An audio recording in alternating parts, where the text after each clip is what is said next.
Hey everybody, Livingston here. Today we're going to be jumping into another fun-filled episode of the Twilight Zone. This time, it's Season 3, Episode 26, A Little Girl Lost. Came out March 16th, 1962. Another episode I haven't seen before. But before we get started, let's jump into your comments and see what you had to say about last week's episode, The Fugitive.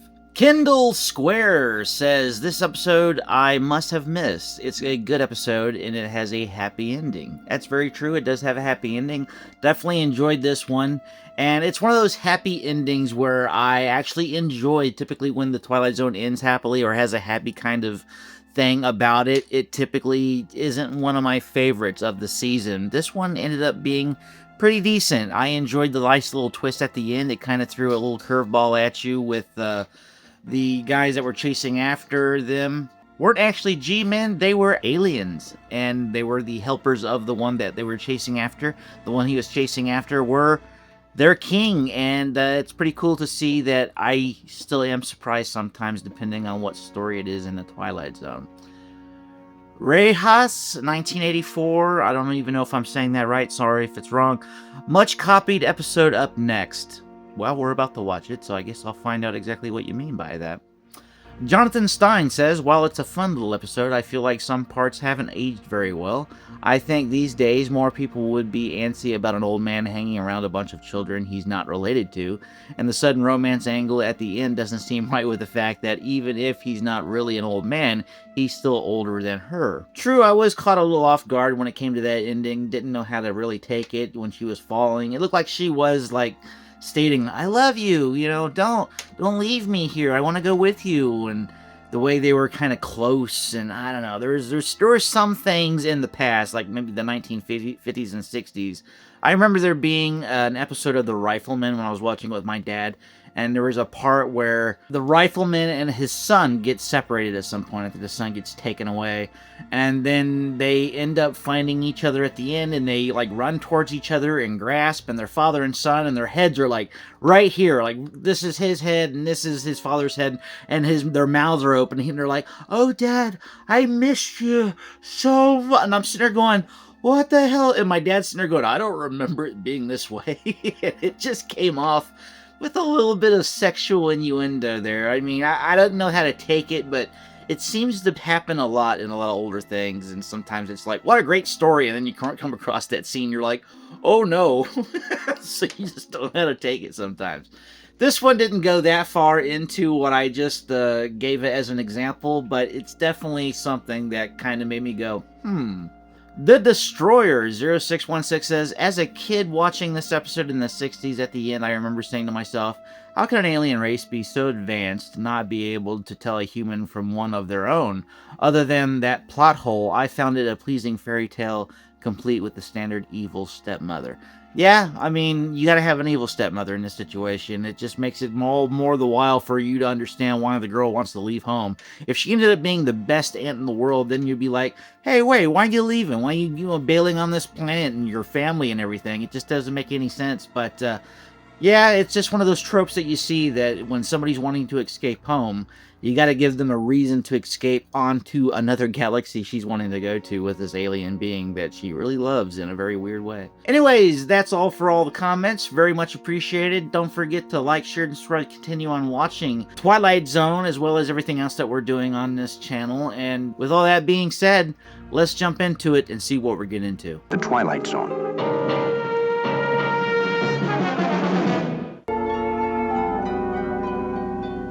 Very ominous music. Someone's cry. It's not good. Mommy! I'll get it. Mommy! You going? I've had a bed and you see me put my shoes on. What's up, Mike? Is he on a window? Oh, he's outside. What's the matter, big? Not there. What'd you do? Fall off? What'd you do? Roll underneath? Daddy! All right, honey, I'm right here. Now, come on out. Come on, you just crawl underneath the bed. Come on, take my hand. I would be looking under there at this point. All right. Are you in the closet? Where are you at? Chris, what is it? I don't know. Nobody's there. Hey. Where'd you take the kid, Rod? Description: 6 years of age, average height and build. Last seen being tucked in bed by her mother a few hours ago. For Bettina Miller can be heard quite clearly, despite the rather curious fact that she can't be seen at all. Let's say for the moment, in the Twilight Zone. Ooh. Little girl lost. Are you really searching that hard, or what's going on? You think she's invisible? What's the matter? Our daughter is in the room, but she's not. What do you mean she's not? Look for yourself. Tina? Mommy? Yes. It just sounds as if she's... Mommy, pick me up. Where the hell are you? Well, what are we gonna do? I don't know, honey, but we're not gonna panic. They're panicking. Tina!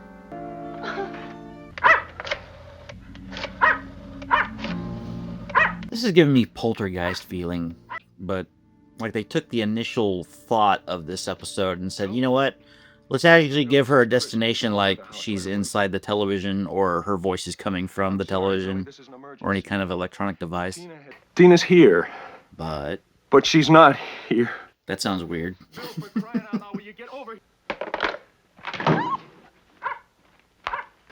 Shouldn't we wake her? Bill's coming over, honey. Well, he's a physicist. Maybe he can help us out. Oh, God, where is she? Honey, I'm gonna check underneath the house. Why would she be there? Come on in. Is he gonna go right to the spot where she's at or something? I sense her. Oh! The dog disappeared. He's gone. How about y'all crawl under there? I think if my daughter was on the other side of that gateway, I'd be like, hey, maybe we should crawl under. Get a rope, tie it on, go inside.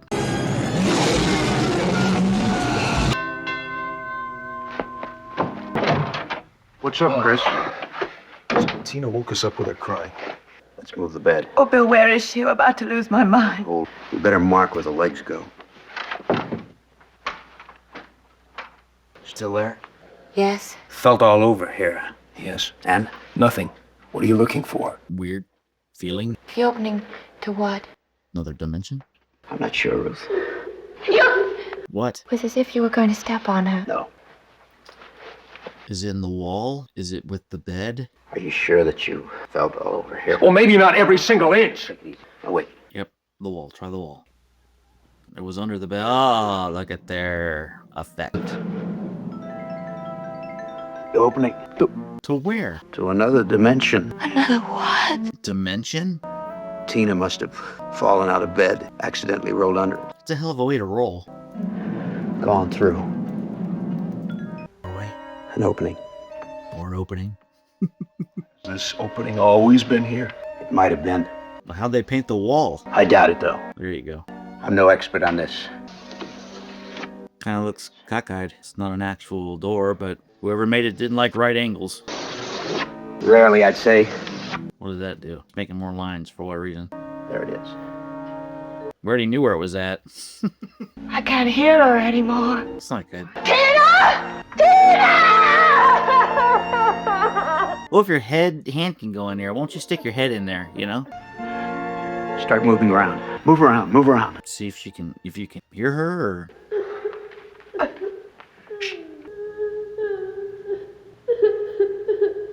In heaven's name, start looking for her. Where? Anywhere, the whole house. Kind of reminds me also of a movie called From Beyond, which is an H.P. Lovecraft story. Kind of deals with other dimensions, aliens and whatnot. I should say monsters or other beings from different dimensions.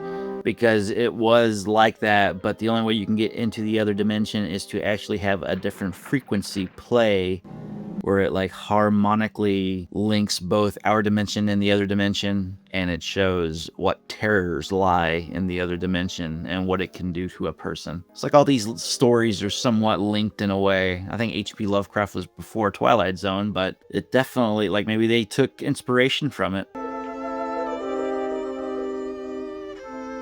Yeah, H.P. Lovecraft was 1934. The story From Beyond, which is what the movie is based off of, written in 1920, published in 1934. In here.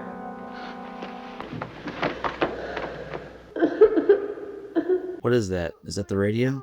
What is this? But if she went into this other dimension in the bedroom, and if she's still asleep, then what is she doing here? If she's beyond our world, her movements might seem to us to be coming from all over the place. Actually, she might be just turning in her sleep. Call the dog, hurry. Why can't you call the dog? That's it, that's the boy. Hey, Where are you taking me, Mac? they found each other. Mac, don't. Tell her to go with the dog. Go with Mac, baby. Where are you? I'm here, baby. Yeah, that's very poltergeist. Go with Mac right away. All right, Mommy. That's very much like what Joe Beth Williams was doing in Poltergeist. Carol Ann, go to the light, Carol Ann. And she'd always go, "Come on, baby." Always calling her baby. Very similar. He's doing it. Man, what a mutt. Tina? Mommy. Come on out, boy. Tina?